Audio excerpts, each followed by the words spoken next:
The general rule we follow is that anything that cannot be changed arbitrarily by the agent is considered to be outside of it and thus part of its environment. 그래서 에이전트가 아비트러리하게 바꿀 수 없는 어떤 것이라도 환경의 일부로서 생각을 한다라고 지금 얘기를 하고 에이전트의 바깥에 있다고 한다고 합니다. 이게 이제 MDP 프레임워크 지금 현존하는 RL 프레임워크의 입장인 거예요. 에이전트의 이 바운더리는 바로 이 컨트롤로 인해서 그어진다 이런 말을 하고 있는 거죠. 저는 이제 거꾸로 다시 질문을 하게 되는 게 그럼 아비트러리하게 바꿀 수 있는 것은 과연 존재하나?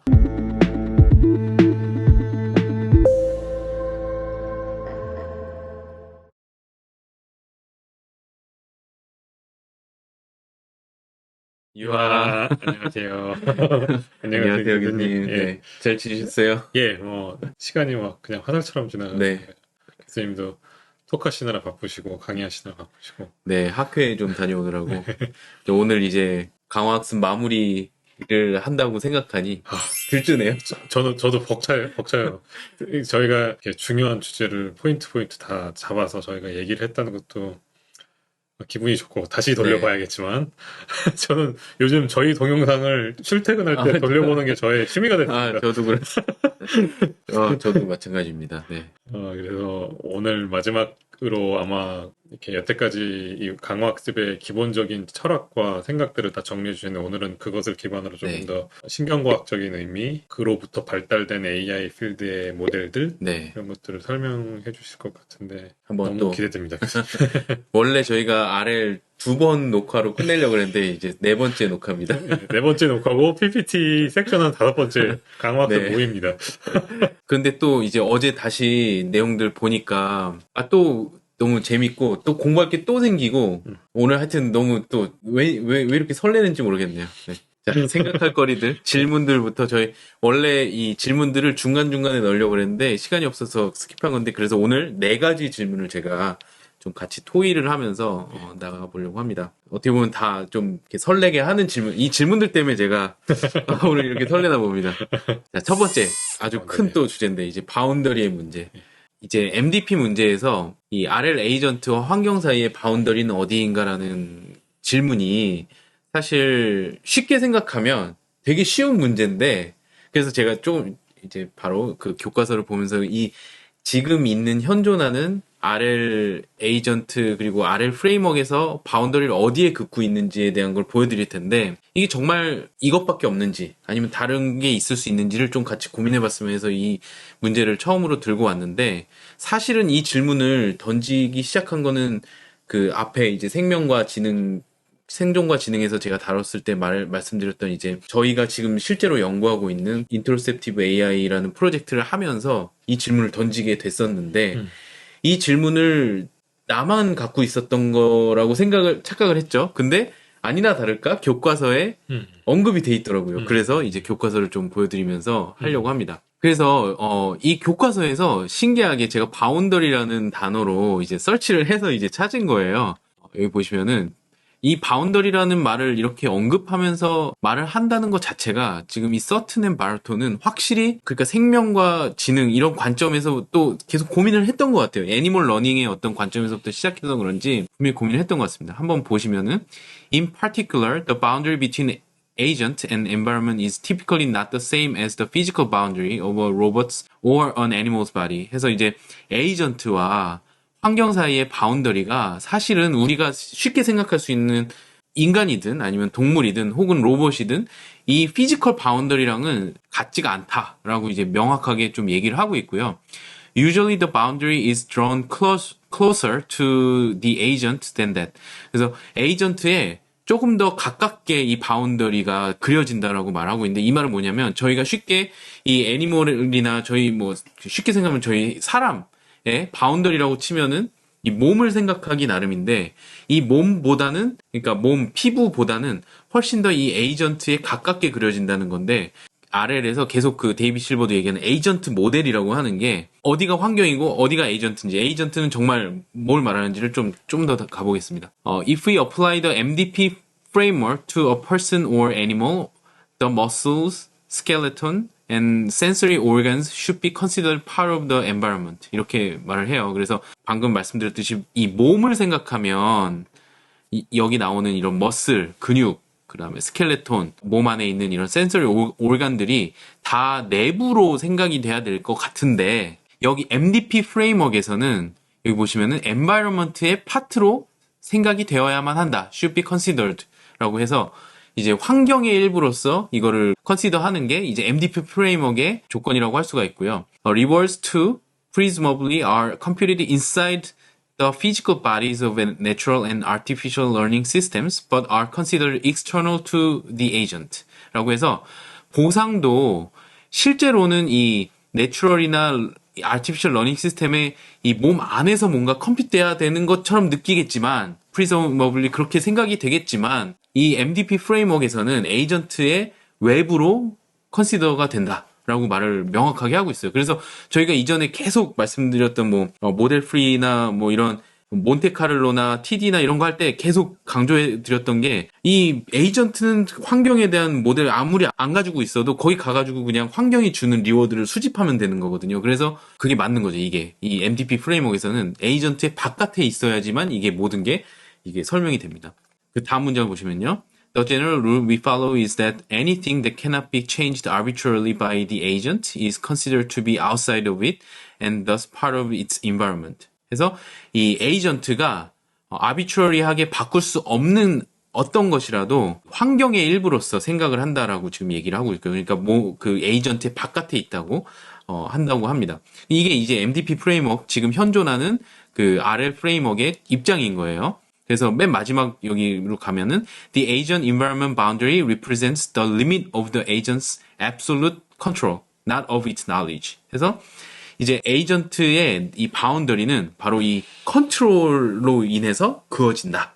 이런 말을 하고 있는 거죠. 저희도 어떻게 보면 생각해보면 휴먼을 생각해보면 예를 들어서 저희한테 뭐 바운더리라고 하면 기본적으로 몸을 생각하게 되는데 몸의 내부 장기를 저희가 맘대로 이렇게 컨트롤할 수는 없거든요.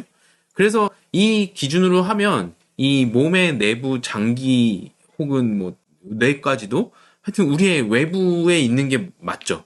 그런데 이게 이렇게 그냥 하고 넘어가면 되는 건지가 이제 어떻게 보면 저희 질문의 시작인 거죠. 이게 이제 현존하는 MDP 프레임워크의 입장이고 여기서 근데 서튼 앤 바르토 텍스트북에서조차 이게 그냥 다 맞는 거라 무조건 맞는 거라고 말하지 않아요. 그래서 이 엑서사이즈 3.3에 가보시면 바운더리 문제에 대한 질문을 이렇게 던지고 있어요. What is the right level? The right place to draw the line between agent and environment. 여기서 이 앞에서 설명을 했지만 MDP 프레임워크가 이렇게 바운더리를 긋는다라고 설명을 했지만 이게 정말 맞는 거냐? 이건 한번 생각해 볼 만한 얘기라는 거죠.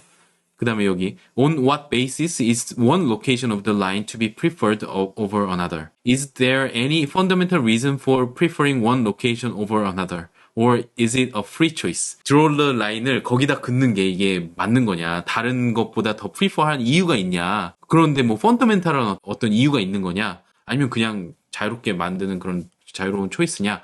이렇게 질문하고 있는데 저는 이 질문이 있다는 게 너무 꿀 같은 거죠. 그러니까 왜냐면 저는 이 바운더리가 너무 궁금했는데, 이 질문에 대해서, 예를 들어서 이 앞에 보여드렸던 이 텍스트만 있었다면 약간 좀 디스커리징 했을 텐데, MDP 프레임워크가 바운더리는 그냥 되게 단순하게 생각하는구나. 그렇게 생각했을 텐데, 이 엑서사이즈에서 이 질문을 굳이 이렇게 넣었다는 게 저는 약간 오아시스 같은 느낌이 들었고 이분들도 고민을 했고 더 나아가서 실제로 이 논문에 이게 이제 싱 루이스 바르토 교수님의 이제 Where do rewards come from이라고 하는 그런 논문에서 이제 나온 그림인데 예전에 보여드린 적이 있을 겁니다 제가. 근데 여기서 이미 앤드류 바르토는 인터널 인바이러먼트라는 곳에 바운더리를 또 그어요. 그러니까 이 왼쪽 게 이제 현존하는 컨벤셔널한 MDP 프레임워크이고 이 오른쪽 게 새롭게 좀 생각을 해보는 거죠. 그래서 바운더리 우리가 이제까지 생각한 것만 가지고 그렇게 할 필요는 없다라는 어떻게 보면 저는 메시지로 계속 들리고 저희가 이거를 고민하고 바운더리를 긋는 이 바운더리의 문제에 대해서 한번 고민해 볼 만한 문제다. 네, 그래서 이제 가져와 봤습니다. 혹시 에이전트가 아비트럴리하게 바꿀 수 없는 모든 것들은 아웃사이드라고 생각을 해야 되고 인바이러먼트라고 생각해야 된다. 물론 이제 방금 전에 보여주셨듯이 그것마저도 정확하게 어떤 답이 있는 것 같지는 않고 관심 있는 레벨이나 뭐 퀘스천에 따라서 달라질 수도 있을 것 같은 생각이 들긴 드는데 저는 이제 거꾸로 다시 질문을 하게 되는 게 그럼 아비트럴리하게 바꿀 수 있는 것은 과연 존재하나? 머슬이나 저런 스켈레톤 센서리 올간까지 아비트럴리하게 체인지할 수 없는 거면 과연 에이전트가 아비트럴리하게 체인지할 수 있는 건 그냥 계산 메커니즘, 피지컬리 존재하지 않는 그 지능 그 자체 계산 메커니즘이라고 해야 되나? 그렇게 그러게요. 예. 그게 인터널이라고 봐야 되나 이런 생각이 좀 들었어요. 어디가 정말 정말 아비트럴리하게 바꿀 수 있을까? 저런 그렇죠. 머슬 스켈레톤까지 아니라고 말한다면 그런 게 조금 궁금했어요. 그러게요. 약간 이 알고리즘 측면에서는 그러니까 RL 지금 임플멘트된 상태에서는 아마도 밸류 컴퓨테이션에서 네. 거기다 저장하는 거, 네. 뭐 뉴럴 네트워크의 웨이트들, 뭐 이런 거를 인터널로 생각하지 않을까 싶은데 그것도 정말 파고 들어가 보면 그러니까 그것도 저희가 아비트러리하게 교수님께서 지나가면서 아까 설명하실 때 얘기하실 때 뇌마저도 사실 이 그렇죠. 관점에서는 외부다라고만 저는 사실 동의하거든요. 그 부분에 대해서. 동의가 됐죠. 공부를 하면서 여태까지 동의가 네. 됐는데 그러니까 남는 게 정말 온라인에 떠 있는 컴퓨테이션 맞아요. 인 것 같아요. 교수님이 연구하시는 인트로셉티브한 이 올간도 다 외부고 네. 그러니까 되게 어떻게 보면 지금 저희 컨셔스니스 뭐 이런 영상을 보시지 않으신 분들한테는 저 사람 두 명이 무슨 얘기를 하나 분명히 그러실 텐데 정말 인터널은 컴퓨테이션인 네. 것 같다는 생각이 계속 네. 들고 있어요. 그런 게 참 신기하다는 생각이 드네요. 진짜 쉽게 날아가는 네, 인퍼런스 뭐 이런 것들. 그 이제 뭐 저희 처음에 얘기했던 그 베르그손이 얘기한 그 뭔가 잡히지 않는 다이나미컬한 뭔가 그 변화들. 네, 그게 절대로 같은 곳에 곳을 안 리비짓하지 들어가는. 않는 네. 잡히지 않는 그 생각의 흐름들 그것만 인터넷이라고 거의 이렇게 얘기하니까 저희가 꼭 철학자 같은 생각이 들 정도로 센텐스가 근데 되게 저는 그것만 인터널이라고 하기엔 너무 좁다라는 생각이 저는 계속 드는 거죠. 너무 내로우하고 그것이 정말 뭐 참 인터널이라고 하면 인터널일 텐데 이 입장에서는 정말 그 순간의 어떤 컴퓨테이션 자체가 인터널일 텐데 그 너무 좁은 정의 같고 거기에서 저는 인터널이 그러니까 제가 계속 고민하는 해와서 이제 저희가 논문을 쓰고 있는 그런 주제지만 인터널이 거기에도 있고 하지만 브레인도 그러니까 렐러티블리 인터널이라고 볼 수 있고 몸도 렐러티블리 인터널 그래서 뭔가 이 스테이트 자체가 팩토라이즈가 돼서 여기 아까 바르토가 보여준 이런 인터널 인바이러먼트 자체가 이렇게 조금 더 인터널인 게 있고 그렇게 계속 뭔가 양파 껍질 있듯이 이렇게 있지 않을까 저는 그런 생각이 자꾸 드는 거죠. 그런 관점에서는 사실 저희가 이런 얘기도 했었던 것 같은데 이제 바운더리가 우리 인간의 개체에서 바운더리가 뭐 몸인가 뭐 이런 얘기를 많이 했지만 사실 공동체 안에서는 이제 개인들이 그렇죠. 이뤄가고 있는 사회의 바운더리가 있는데 여기서 인터널은 우리 인간들의 인터랙션일 수 있고 그렇죠. 그 되게 또 잡히지 않는 이런 흐름들 다이나믹이잖아요. 맞아요. 교수님 방금 전에 말씀하셨듯이 레벨에 따라서 그리고 우리의 퀘스천이 어딘가에 따라서 바운더리가 계속 제정이 되고 그러는 것 같아요. 참 어려운 토픽입니다. 교수님. 어려운 주제인 것 같아요. 이게 어떻게 보면 생물학자들 제가 지난주랑 지지난주 진짜 둘 다 세포에 대한 그 학회에 계속 참여를 하다 왔는데 거기서는 사실 바운더리 하면 너무 정의가 명확하거든요. 세포 막 멤브레인. 거기에 채널이 붙어 있고 이렇게 외부와 내부가 의사소통하기 때문에 그냥 너무나 명확한 바운더리인데 잘 생각해 보면 그게 정말 내부 뭐가 인터널 그 안에 있는 바운더리고, 스트럭처들의 바운더리는 무엇이고 정말 심오한 질문이다라는 생각이 들고요. 근데 저는 MDP 프레임워크의 이 시작이 되게 좋다고 생각이 들어요. 이 컴퓨테이션이 그렇게 해야 이게 진짜로 이 정말 모든 게 굉장히 심플하게 풀리는데 그것만으로는 부족하지 않을까. 그런데 그 질문을 이렇게 교과서에 이미 담아놓은 게 저는 너무 좋아요. 서튼과 바르토가 저는 너무 좋아요. 연구자로서 이 연구할 수 있는 이 범위가 아직 남아있다는 게 너무 고무적이죠. 그러니까. 자, 두 번째 생각할 거리 그러면 또 가보겠습니다. 리워드의 문제. 리워드는 무엇이고 리워드는 어디에서 오는가? 이것도 정말 심오한 질문인데 아, 왜 이런 질문만 던지면 자꾸 이렇게 가슴이 뛰죠? 천상 교수님 이쪽 분야가 많으시는. 아, 진짜 미치겠어요. 이 답이 없는 질문이 너무 행복한. 그래서 이것도 이제 교과서에 이렇게 명확하게 있는데 이것도 자세히 안 보면 사실 그냥 넘어가는데 이렇게 리워드 하이파테시스라고 딱 이렇게 명확하게 문장을 아예 제공을 합니다. 이런 거를 잘 여러분들도 나중에 교과서 같은 거 보실 때 이런 디테일을 놓치지 않고 보시면 좋을 것 같아요. 그래서 한 번만 읽어보면 that all of what we mean by goals and purposes can be well thought of as the maximization of the expected value of the cumulative sum of a received scalar signal called reward. 그래서 요게 이제 reward hypothesis라고 하는데 해석을 해보면 우리가 이제 목표라고 의미하는 모든 것이 결국 received scalar signal. 이게 제가 앞에서도 계속 말씀을 드렸는데 이 리워드는 MDP 프레임워크에서는 스케일러 밸류로 매그니튜드, 싱귤러 밸류로 이제 표시가 되고요. 그것이 이렇게 합쳐져서 큐뮬러티브 썸에 대한 어떤 익스펙티드 밸류가 맥시마이즈. 이게 게인이잖아요. G로 표현됐던 G가 이제 맥시마이즈 되는 게 이 골이고 퍼포스인데 여기서 이제 하여튼 리워드랑 게인도 그러니까 G와 R도 좀 다른 의미죠.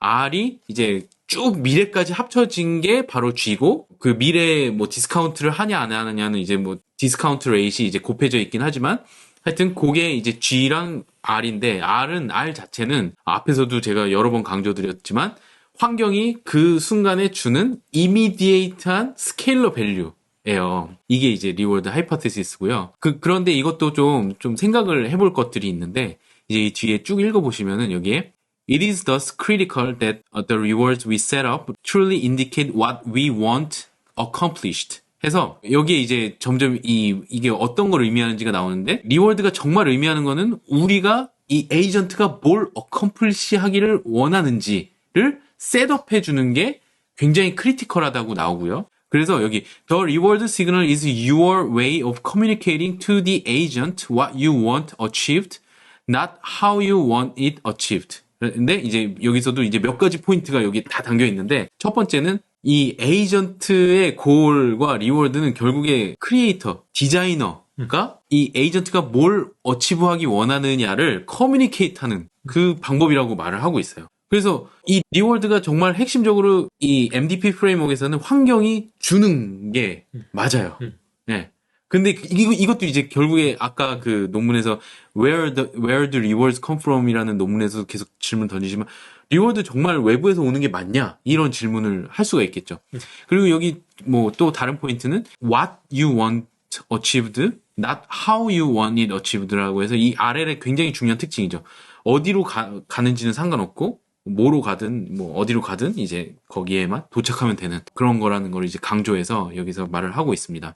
근데 이게 어떤 점에서 이게 생명체의 리워드랑 다른지 혹은 비슷한지를 좀 이렇게 고민을 저는 하게 되는 것 같아요. 계속 이제 생명과 생존과 관련해서 이 아래를 계속 생각하다 보면 생명체에서는 보통 리워드가 이렇게 안에서부터 내부에서부터 뭔가 계산된다라고 하고 그래서 이제 뭐 where do rewards come from 혹은 where does value come from 이런 논문들에서 계속 이 생명체에서는 리워드가 인터널리 정의되고 컴퓨트이 되는데 이 RL은 외부에서 그냥 주어진다. 그래서 그 차이를 어떻게 그러면은 어떤 점이 문제가 되고 예를 들어서 intrinsic motivation, intrinsic reward 같은 게 그러면은 이 RL 프레임워크에서 어떻게 임플리멘트가 될 수 있을까? 뭐 이런 논의들이 굉장히 많은데 그러면 정말 생명체 리워드는 다 인터널한가? 뭐 이런 것도 또 질문할 수가 있을 것 같고요. 여러 가지 질문을 던질 수 있는데 이 지금 교과서를 쓴 이 서튼 앤 바르토 그다음에 MDP 프레임워크는 확실히 외부에서 주어지는 건데 그런데 요런 점을 한번 좀 생각해 봤으면 좋겠어요. 이 앤드루 바르토가 사실 이 RL 톡을 할 때마다 이 히도니스트 뉴런 하이포테시스를 설명을 하거든요. 이게 이제 클로프에 의해서 이제 제안된 그런 하이포테시스인데 이 클로프가 만든 연구소에 아마 이 바르토와 뭐 서튼이 일하고 뭐 그랬을 거예요. 그래서 이 클로프가 만든 이 히도니스트 뉴런 하이포테시스는 뭐냐면 모든 뉴런들이 각각이 히도니스트라는 거예요. 각각이 자기의 그 플레저의 로컬 아날로그라 그래서 이제 각각의 리워드를 맥시마이즈 하도록 일을 한다. 그리고 또 페이는 줄이고. 그래서 각각의 뉴런 컴포넌트 하나하나가 다 리워드를 이렇게 추구하는 그런 하이퍼테시스를 만들었고, 요게 어떻게 보면 이 RL 그 시오리로 이렇게 계속 연결이 돼서 이 앤드류 바르톤 계속 이 히도니스트 뉴런 하이퍼테시스가 되게 앞으로도 이 RL이 가야 할 방향을 알려주지 않을까, 뭐 이런 얘기를 계속 하는 것 같은데, 여기서 보면은 이 리워드는 정말 외부에서 이렇게 주어지는 게 맞는지, 아니면 리워드가 뭔지, 어떻게 계산이 되는지, 이 히도니스트 뉴런 하이퍼테시스 같은 경우는 각각의 뉴런이 구성체잖아요. 다 엘리먼트가 뭔가 히도닉한 거를 추구한다는 거는 뭔가 내부에서 이게 계산이 되는 건 아닌지, 그러면 브레인은 어디에서 이 리워드가 어떻게 계산이 되는지, 뭐 이런 질문들이 이제 떠오르고, 이 히도니스트 뉴런 하이퍼테시스를 가만히 들여다보면 앞에 저희가 다뤘던 프레딕티브 코딩이랑 상당히 유사해요. 그러니까 각각의 뉴런이 서프라이즈를, 여기에서 뭐 서프라이즈라는 말을 안 하겠지만, 제가 자세히 이 히도니스트 뉴런 하이퍼테시스를 읽어본 건 아니지만, 각각이 풀어야 할 어떤 코스트 펑션이 있는 거죠. 한마디로. 그런 거를 계속 얘기하는 거 보면, 뭔가 이 앤드류 바르톤은 이런 뭔가 로컬 컴퓨테이션을 하는 뉴런들이 집합이 리워드 시그널을 만드는 거를 또 인비전하지 않았을까라는 또 이렇게 상상을 하게 됩니다. 첫 번째로 드리고 싶었던 말은 확실히 생명체에서의 지능과 그냥 우리가 크리에이트하는 사이버 세상에서 크리에이트하는 AI에서의 지능은 역시 굉장히 큰 차이가 있다는 것을 느끼고, 리워드가 그 중에 정말 제일 큰 것 같아요.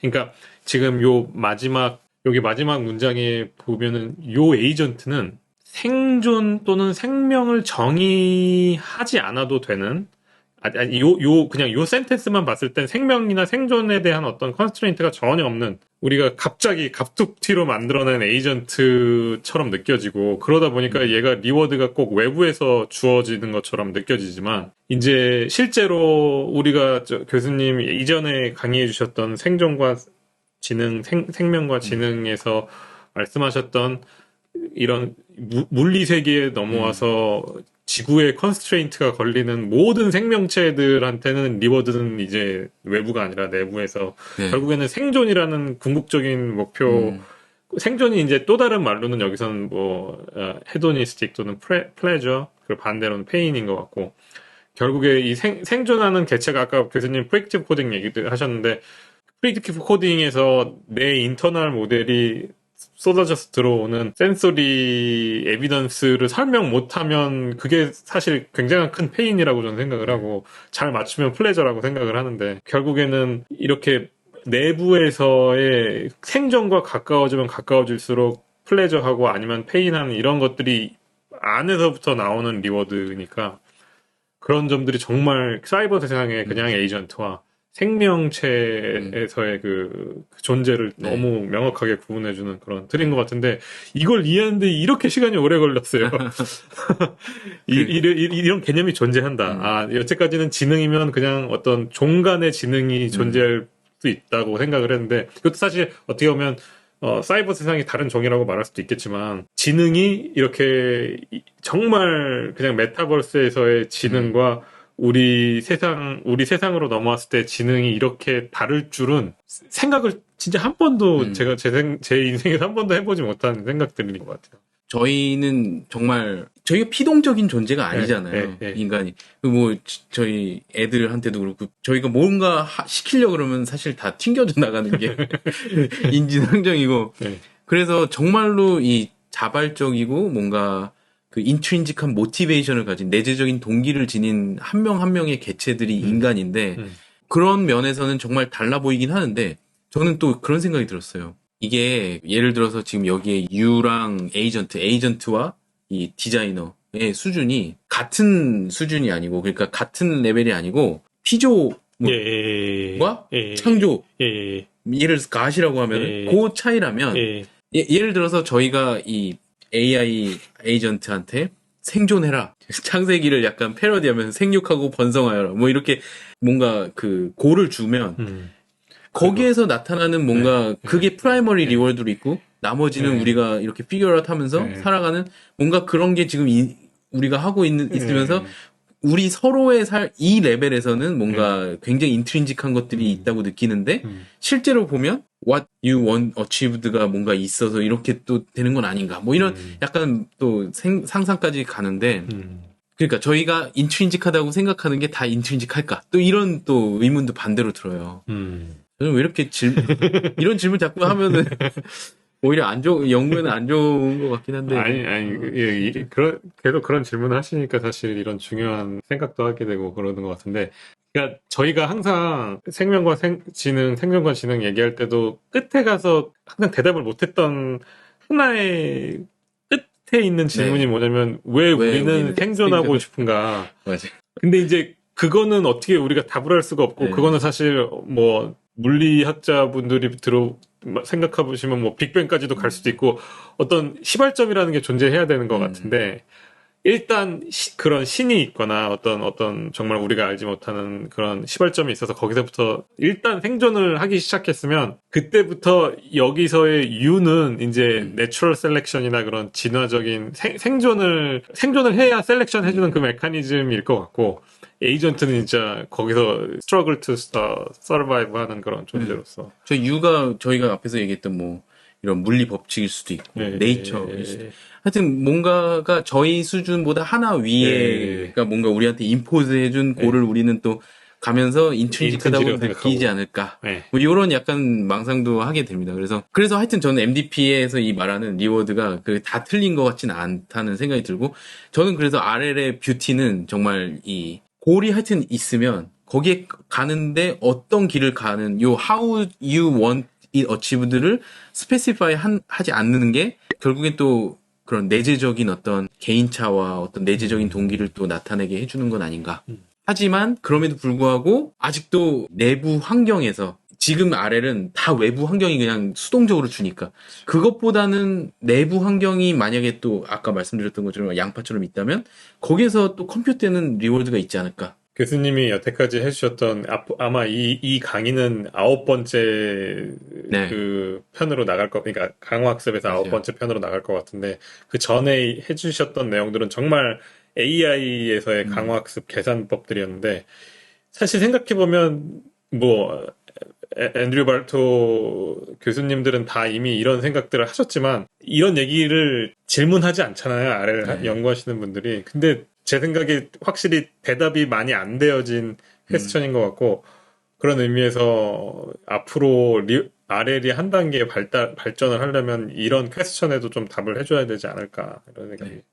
진짜 오토노머스하고 어댑터블한 에이전트를 만들려면 저는 반드시 고민해야 될 지점이라고 생각이 듭니다.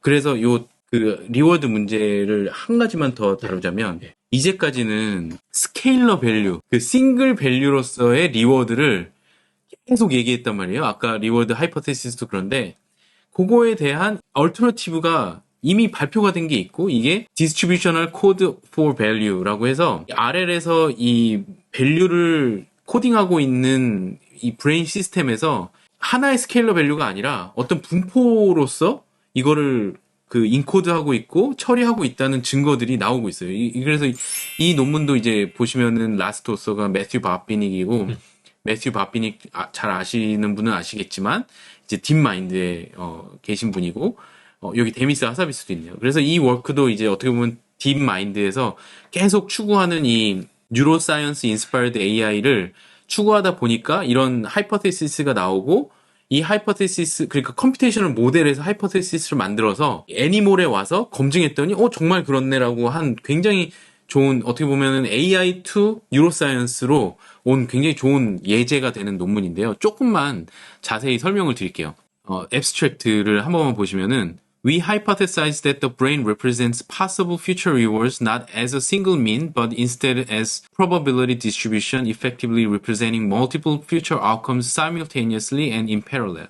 그래서 이전에 지금 리워드 하이퍼테시스에 약간 굉장히 상치되는 다른 얘기를 하고 있다. 그래서 이제 브레인에서 실제로 컴퓨테이셔널 모델로 이렇게 여러 가지 모델을 만들어서 이제 검증을 하는데, 이 논문보다 먼저 이 컴퓨테이셔널 모델이 먼저 발표가 됐었어요. 그래서 이 위에 있는 지금 A 그림은 스탠다드 TD 모델이에요. 그래서 모든 도파민 셀들이 여기 위에 있는 게 이제 모든 이 밸류를 담당하는 셀이 하나 있고 프레딕션 에러를 담당하는 셀이 하나가 있는데, 이게 다 이제 파지티브든 네거티브든 다 같은 알파, 다 같은 이제 스케일링 팩터를 갖는다고 이제 가정을 해서 그 예를 들어서 리워드 밸류가 낮거나 퍼니시먼트든지 아니면은 뭐 좋든지 플러스 밸류든지 아주 리워드 매그니튜드가 강하든지 다 이렇게 같은 슬롭을 갖는 거죠. 이거에 반해서 이 여기에서 새롭게 제시한 이 디스트리뷰셔널 TD 러닝 같은 경우는 여기 보시면 밸류를 담당하는 것도 이 파란색에서부터 빨간색까지 있고 델타인 프레딕션 에러도 파란색에서부터 빨간색까지 이렇게 쭉 있는데 이게 뭐냐면 디스트리뷰셔널 TD 모델은 도파민 셀이 파지티브, 네거티브 RP에 대해서 그러니까 리워드 프레딕션 에러에 대해서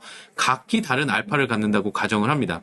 여기 보시면은 리워드 프레딕션 에러가 파지티브한 경우 이 위쪽이 이쪽 지금 파지티브한 거고 이쪽이 네거티브한 건데 지금 빨간색은 파지티브한 게 더 슬롭이 더 가파르고 그죠? 여기보다 훨씬 가파르고 이 파란색은 지금 네거티브 슬롭이 훨씬 더 가파릅니다. 그래서 파란색이 알파 마이너스가 알파 플러스보다 더 가파른 거고 지금 빨간색은 알파 플러스가 알파 마이너스보다 가파른 거를 말하는데 이게 뭐냐면 지금 요 셀들 지금 빨간색 셀들은 리워드가 굉장히 크면 그렇게 프레딕션 에러가 생기면 훨씬 더 센서티브한 거죠. 그렇지만 리워드 프레딕션 에러가 마이너스면은 거의 뭐 반응을 안 하는 거예요. 그리고 이 파란색은 리워드 프레딕션 에러가 마이너스면 굉장히 센서티브하게 반응을 하고 플러스면 반응을 거의 안 하는 거죠. 그래서 이제 빨간색은 패시미스틱 채널이라고 하는데 뭐냐면 결과가 안 좋을 거야. 이렇게 생각을 하기 때문에 결과가 조금만 좋아도 파이어링 막 하는 거예요. 그래서 이제 이 파지티브 RP에 대해서 굉장히 센시티브하고 파란색은 옵티미스틱 채널이라고 하는데 결과가 좋을 거야 라고 생각을 하니까 결과가 조금만 안 좋아도 파이어링을 막 하는 거죠.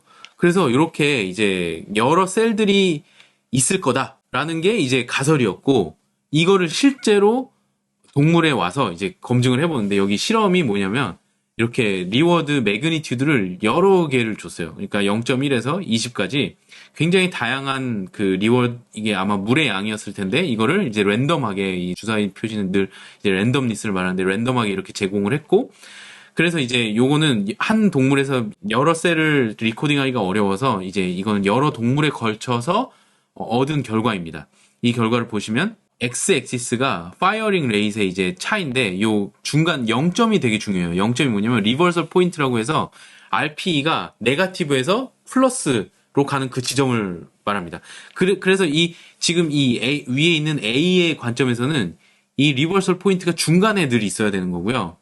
이 밑에 B에서는 굉장히 다양하게 분포를 해야 되는데 여기 보시면은 여러 셀들에 걸쳐서 어떤 셀은 굉장히 이 리버설 포인트가 지금 이 오른쪽에 위치해 있고 이 밑에서는 이 라인에서 굉장히 왼쪽에 위치돼 있잖아요. 이게 하나하나 한 줄 한 줄이 셀이거든요. 그래서 어떤 셀들은 굉장히 요런 셀들은 굉장히 패시미스틱한 그러니까 결과가 안 좋을 거야 라고 하니까 좋은 결과가 조금만 있어도 막 파이어링이 되고 요쪽은 결과가 좋을 거야 라고 생각을 하니까 결과가 안 좋으면 계속 이제 안 좋은 쪽으로 파이어링을 많이 하는 거죠. 그래서 요런 게 이제 다양하게 있더라 라는 걸 보였고 그 다음에 한 동물 안에서도 이 중간 정도가 이제 5 마이크로 리터인데 중간 정도 양의 리퀴드에 대한 도파민 세포의 반응이 여러 세포가 있었다는 거죠. 위에가 한 세포고 밑에가 한 세포고 지금 요 y-axis가 트라이얼인데 위에 거는 반응을 별로 하지 않고 밑에 거는 반응을 굉장히 많이 하죠. 여기 딱 주어주자마자 엄청나게 반응을 하고 있어요.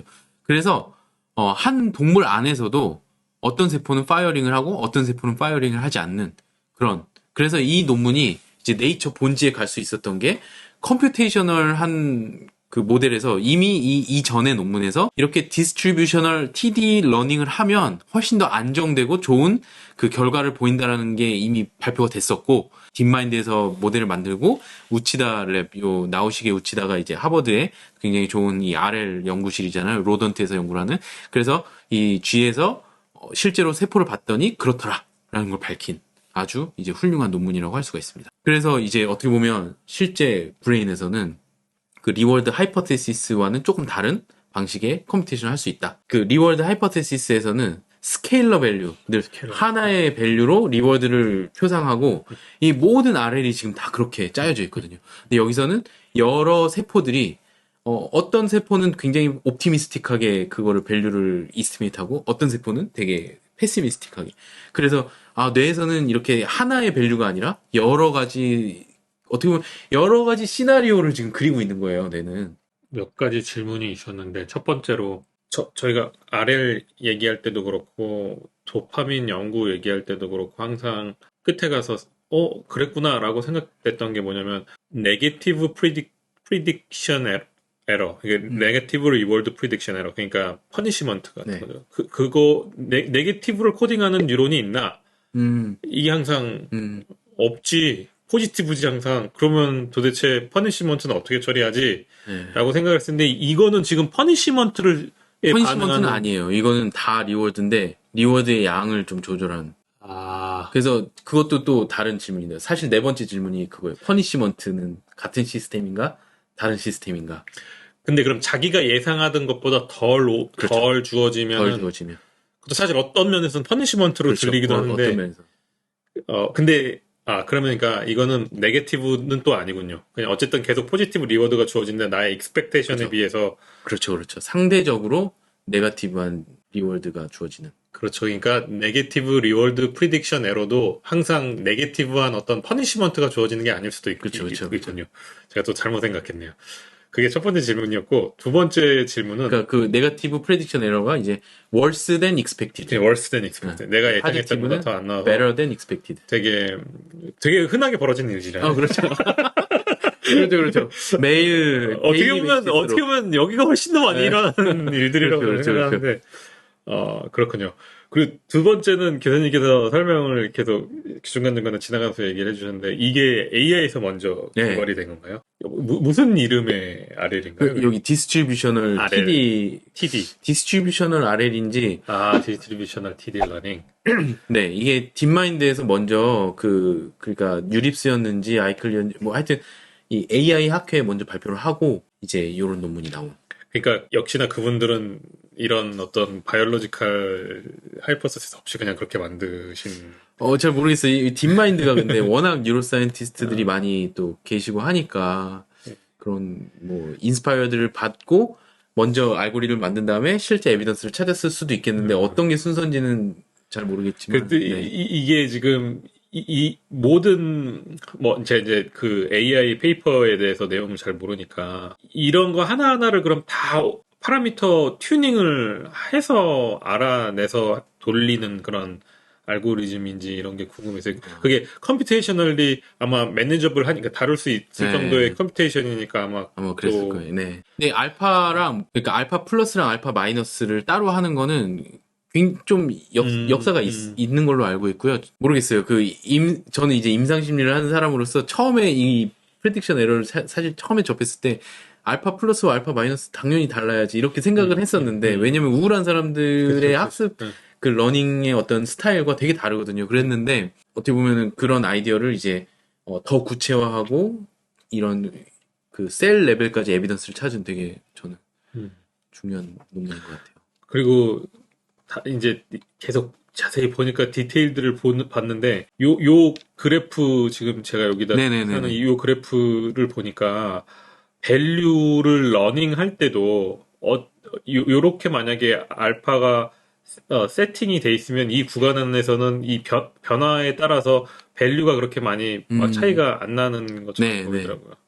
그런 것도 참 재밌고요.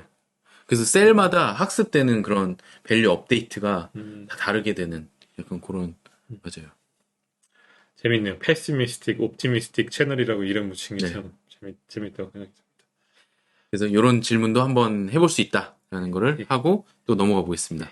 그리고 또 한 가지 좀 소개해드리고 싶은 그런 알고리즘이 호미오스태틱 RL, 조금 아까는 디스트리뷰셔널 RL, 호미오스태틱 RL도 있는데 이것도 이제 2014년 뭐 15년 요때 다 제한된 것들인데 여기서는 이 케라마티 거트킨 이분을 제가 만나보진 못했지만 이 논문에 너무 인스파이어를 받아서 이 논문에서는 아까 리워드가 정말 외부에서 주어지는 게 맞냐 뭐 이런 질문에 대해서 어떻게 보면은 조금 더 태클을 하고 있는 거라고 보시면 되고요.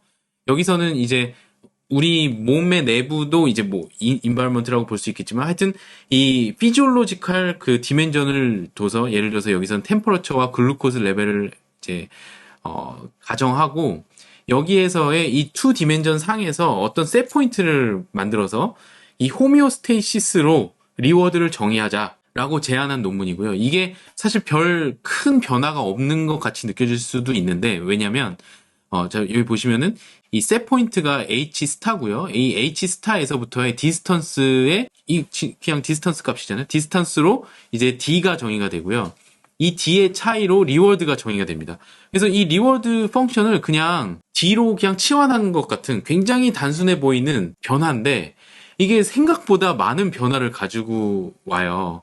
왜냐면 이게 다차원의 어떤 내적 상태의 조합으로 프라이머리 리워드를 구성하는 걸로 이제 아이디어를 제공하게 되고 그래서 이제 이 내적 상태에 따라서 약간 리워드가 계속 바뀔 수 있는 그런 가능성을 보여줍니다. 예를 들어서 내가 글루코스 레벨이 굉장히 이미 많다. 그러면은 글루코즈를 더 섭취하는 게 리워드가 아니라 템퍼러처가 만약에 더 거리가 멀다면 템퍼러처를 줄이는 게 리워드가 되겠죠.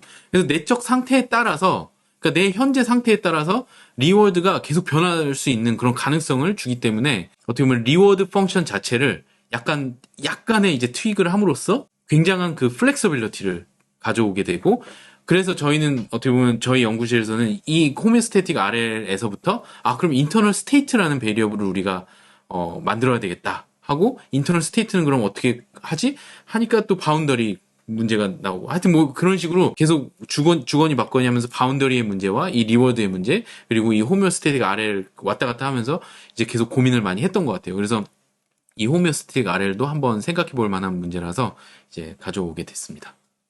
요 모델뿐만 아니라 다른 모델도 있겠지만 이렇게 호메오스태틱적인 측면을 모델링하고 있는 RL들이야말로 저희가 그 앞에 슬라이드에서 얘기했던 외부에서 주어진 리워드가 네. 내부로 들어오면서 다시 나한테 재해석돼서 나로부터 나온 리워드로 바뀌는 아주 대표적인 예가 아닌가 생각이 딱 드네요. 네. 환경이 줄 때는 사실 환경이 주는 아웃컴이지만 이게 나의 내적 상태에 의해서 다르게 해석되는 것이야말로 정말 중요한 포인트인 것 같아요. 네. 100% 동감합니다. 네. 한 가지가 더 있었네요. 그래서 뇌에서 이를 어떻게 임플리멘트하고 있는지 저희가 아직 모르기 때문에 이제 향후 연구가 정말 필요한 주제고 진심으로 이 주제에 대해서 연구하고 싶고요. 정말 같이 할 사람을 구하고 있으니까 진짜 진지하게 연구할 관심이 있으시면 정말 연락을 주시면 저는 정말 감사할 것 같습니다. 이게 진짜 이거 정말 연구가 안 돼 있군요.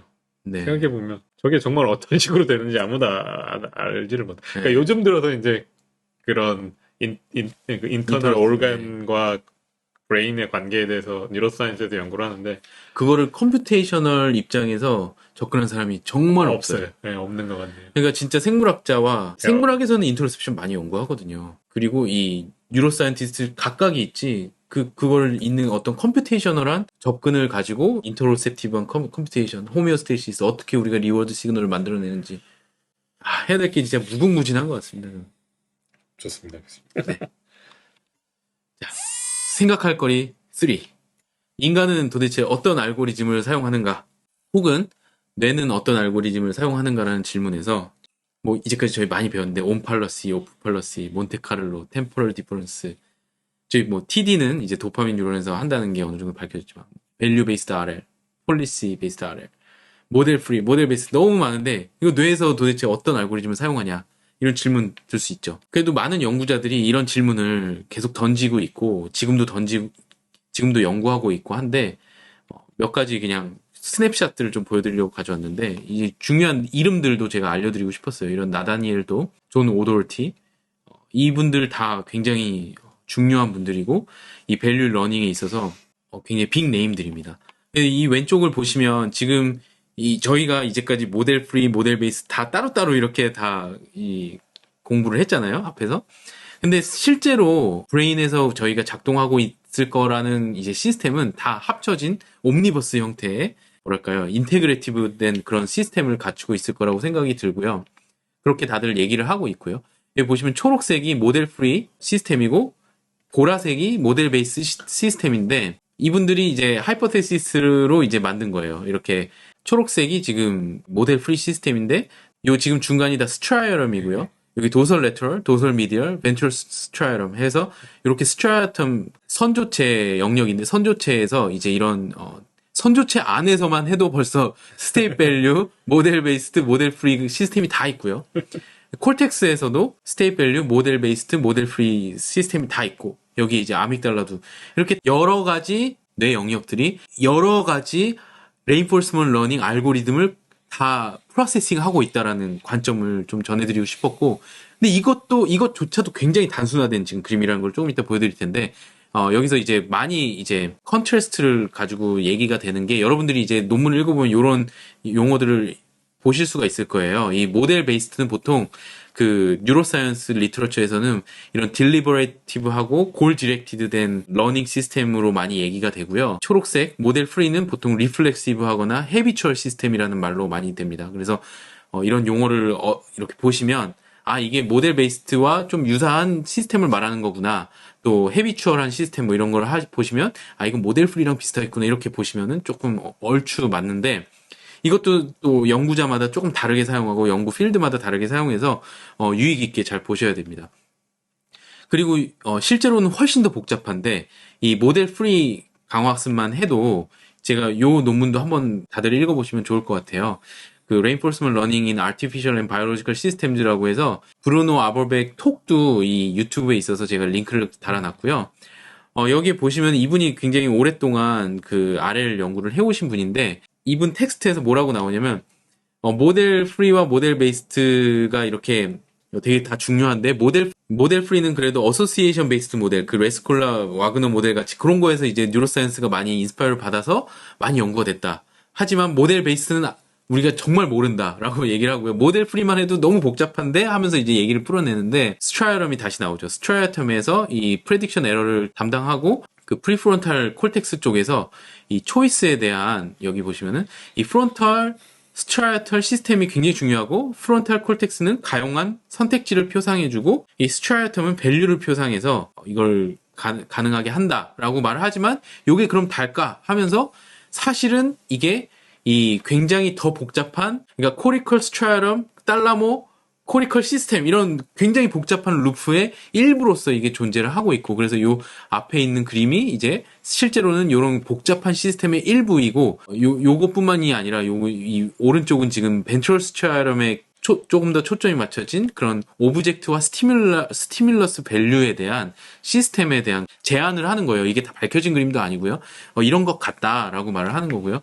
왼쪽은 조금 더 이제 커그니티브하고 스페이셜한 뭐 아이 무브먼트 같은 그런 이제 밸류 시스템을 하는 것 같다라고 해서 이게 제가 생각할 땐 이게 액션, 퍼셉션 이런 밸류와 관련된 모델 프리 시스템을 담당하는 영역들이 아닌가 싶은데 이것만 해도 이렇게 복잡한 거죠. 그래서 실제로 브레인에서 이 모델 베이스드 시스템은 또 진짜로 저희가 잘 아직은 많이 모르는 것 같고 최근에 뭐 교수님께서도 소개해 주신 뭐 그 톨만 아이켄바움 모델이나 히포캠퍼스, 프론탈 로 브레인스템까지 많은 시스템들이 정말로 이 모델 프리 모델 베이스드 RL에 다 관여하고 있다라는 거를 이제 좀 말씀을 드리고 싶었어요.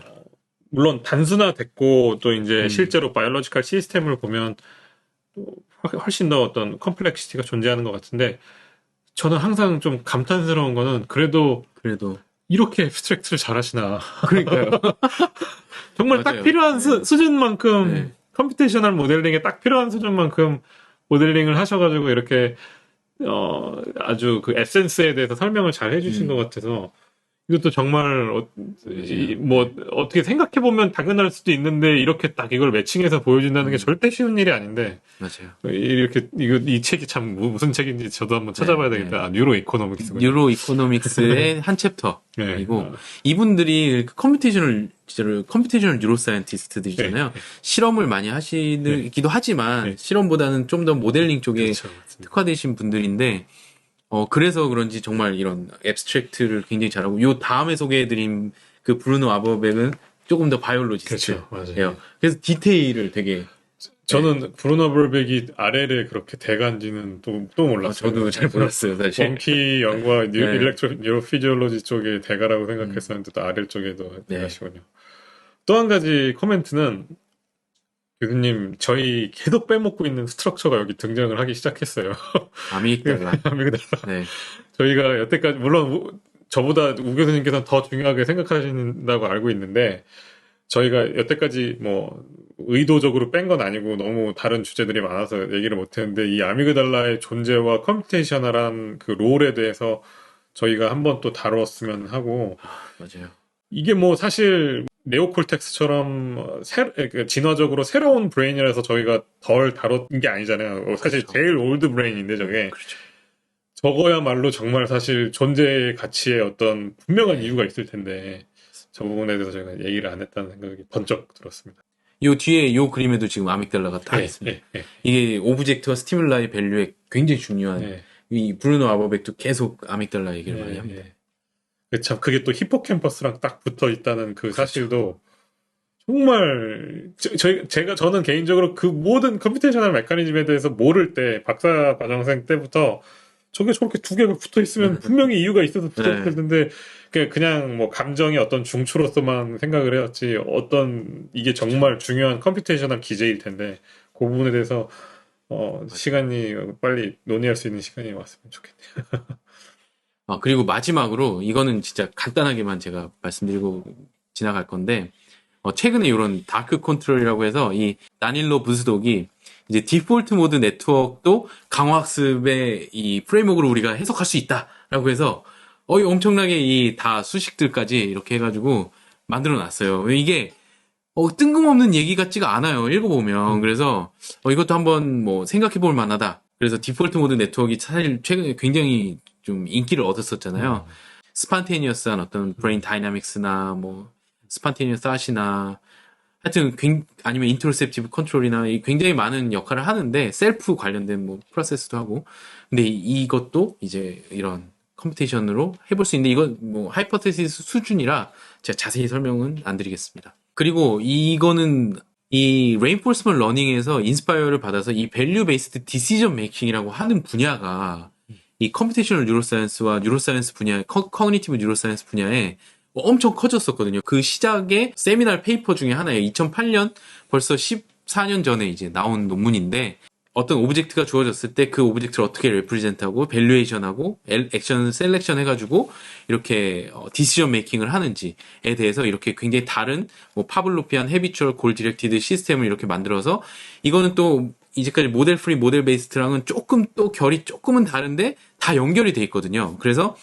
요런 거에서 이제 발전이 돼서 디시전 메이킹이라는 분야로 발전이 됐고 이런 올해도 이제 열렸는데 RLDM이라고 이게 이 학회가 시작된 지 한 10년밖에 안 됐는데 Reinforcement Learning and Decision Making이라고 하는 학회가 또 굉장히 이제 많이 발전했고 그리고 여기에서 또 파생된 게 Computational Psychiatry가 또 이제 하나의 분야로 자리를 잡았죠.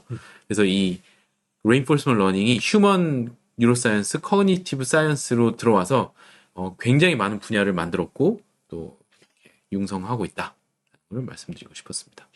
그리고 마지막으로 이것도 굉장히 간단하게 하나 슬라이드만 보여드리려고 하는데 이것도 굉장히 근데 깊은 질문이에요. 우리 뇌에서 보상과 처벌은 같은 시스템 혹은 다른 시스템에서 처리가 되냐? 이거 저 굉장히 궁금했었거든요. 왜냐면 저희 연구실이 주로 통증을 연구를 많이 하고 있기 때문에 통증과 리워드는 그냥 단순히 이 부호만 마이너스인 건지 그러니까 하나는 플러스고 하나는 마이너스인 건지 아니면 둘이 완전히 브레인에서 다르게 되는지 뭐 이런 의문이 계속 드는데 결론은 저는 좀 다른 시스템에서 처리가 되는 것 같아요.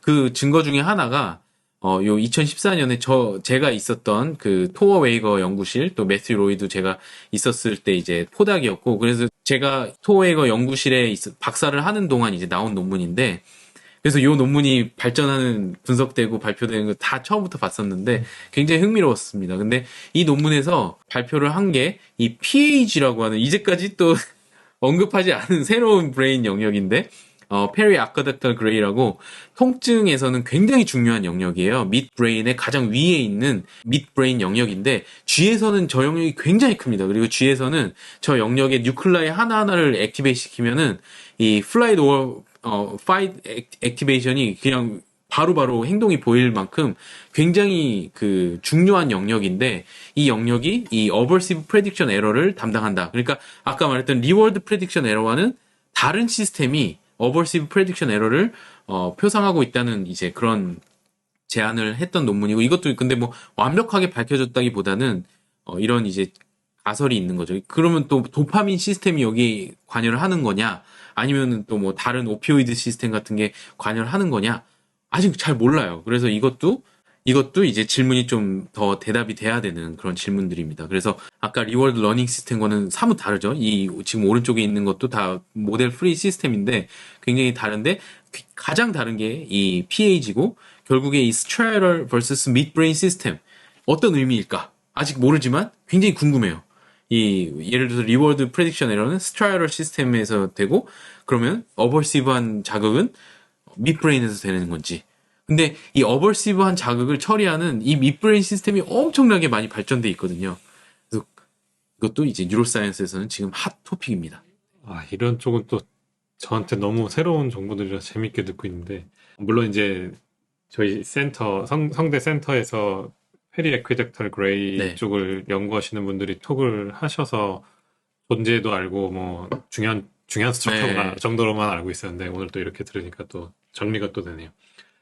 질문이 몇 개가 있는데 저 PAG가 있는 저 영역이 제가 이렇게 보면은 저 도파민 뉴런들이 존재하는 벤트럴 테그멘탈 에리아나 서브스텐셜 나이아가라와 되게 비슷한 영역에 있는 걸로 보이는데 이렇게 좀 인접해 있는 정말 인접해 있는 그런 영역인가요? 네, 인접해 있긴 한데, 여기 보시면 지금 여기 잘 안 보이지만, 네. 요 VTA랑 요게 요 끝에 있어요. 요 앞으로 지금 브레인스템이 지금 요렇게 있으면, 요렇게 있으면 요 앞에 부분이 이제 VTA이고, 요거 좀 뒤에 있습니다. 뒤에. 그래서 그 페리 아쿼덱달이란 게 아쿼덱달이 그 CSF 지나가는 통로거든요. 예. 그 통로 주변 요렇게 감싸고 있어서, 근데 이 PAG에 도파민 리셉터가 있는 걸로 알고 있고요. 근데 메인 그런 시스템, 릴리징 시스템은 아닌 걸로 알고 있고 그렇습니다.